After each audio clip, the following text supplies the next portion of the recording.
விலை உயர்வு உச்சத்தில் இருந்த காலகட்டத்தில் ஈமானோடு பொறுமையோடு கடந்து வந்ததுக்கு பிரதிபலன் தான் அல்லாஹ் இன்றைக்கு ஏறக்குறைய ஒரு 4 நாட்களுக்கு முன்பதாக ஒரு பக்கம் வயிறு எரிதா என்ன எரிதுன்னு தெரியல அந்த கூடாரத்துல.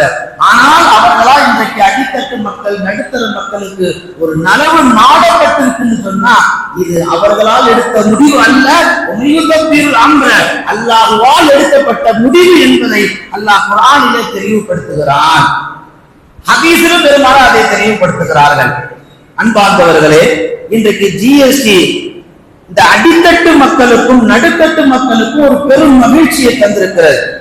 இப்படி மகிழ்ச்சி தந்திருக்கக்கூடிய இந்த பெரிய இந்த ஜாக்பாட் சாதாரண விஷயம் இல்லையே.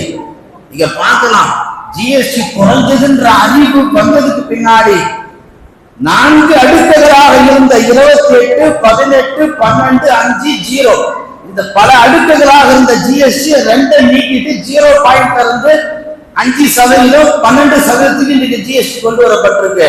இன்னைக்கு என்ன ஆயிடுச்சு தெரியுமா? அதான் எல்லாத்திலும் ஜிஎஸ்டி குறைஞ்சிருச்சுன்னு சொல்லி மாற்று சகோதரர்கள் ஒரு பக்கம் போறாங்க. ஆனா இஸ்லாமிய சமூகம் இதை பயன்படுத்திக்கிட்டு தனக்கு விரும்பிய மொபைல் போன்கள், விலை உயர்ந்த மொபைல் போன்களை வாங்கிக்கிறது.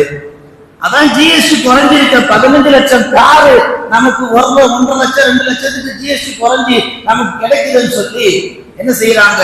இந்த துனியா அழிந்து போகக்கூடிய இந்த வாழ்க்கையில இந்த சலுகைகளை பயன்படுத்துறது நல்லதுதான். ஆனா இதுல ஷர்ரு இருக்குமா, இதுல கயிறு இருக்குமான்றது அல்லாஹ்வுக்கு தான் தெரியும். ஒரு பொருளை தர்மம் பண்ணும்போது மனசால தர்மம் பண்ணணும். அப்பதான் வாங்குறவன் நல்லா இருப்பான், கொடுத்தவனும் நல்லா இருப்பான்.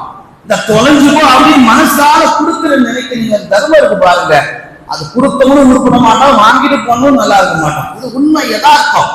இன்னைக்கு குறைச்சிட்டோம். இன்னைக்கு ஒரு மைசூர் பாக் கடைக்குள்ள போய், ஒரு ஸ்வீட் கடைக்குள்ள போய் ஒரு மைசூர் பாக்ல ஜிஎஸ்டி குறைக்கப்பட்டதுனால நீங்க எப்படியெல்லாம் ஆனந்தம் ஆகுறீங்க என்று கேட்கப்படுவது வெட்கமாக, வேடிக்கையாக, கேலி கூத்தாக இருக்குது. நாடு எந்த நிலைமையில போயிட்டு இருக்கு, எப்படிப்பட்ட நிலையில பொருளாதாரம் மங்கி போயிருக்கு. உண்மையிலே குறைக்கப்பட வேண்டிய துறைகள் எல்லாம் குறைக்கப்படாமல் ஒரு மைசூர் பாக்ல குறைச்சிட்டு என்ன வந்துட போகுது இந்தியாவுக்கு? ஊர் உலகெங்கும் சக்கர வியாதி தானே இருக்குது, நடக்குது நியூஸ் எல்லா இடங்கள்லயும். இப்படி நம் சமூக மக்கள் ஜிஎஸ்டி குறைஞ்சதின் காரணத்தினால மறுமையில் அல்லாஹ் கேள்வி கேட்பார்ன்ற நிலையை மறந்து சொகுசு விலை உயர்ந்த கார்களுக்கு போட்டி போடுவது, அல்லது வாகனங்களுக்கு போட்டி போடுவது, மொபைல் போன்களுக்கு போட்டி போடுவது, பெரிய தொலைக்காட்சி பெட்டி 40 இன்ச்சு 60 இன்ச்சு இன்னும் சொல்ல போனா 100 இன்ச்சுல வாங்கி போடுறது, வீட்டுல மாற்றுறது, இப்படி எல்லாத்துக்கும் ஆசைப்படுறது தவறான்னு கேட்ட மார்க்கத்தின் பார்வையில் தவறுதான். அத்தியாவசியத்துக்கு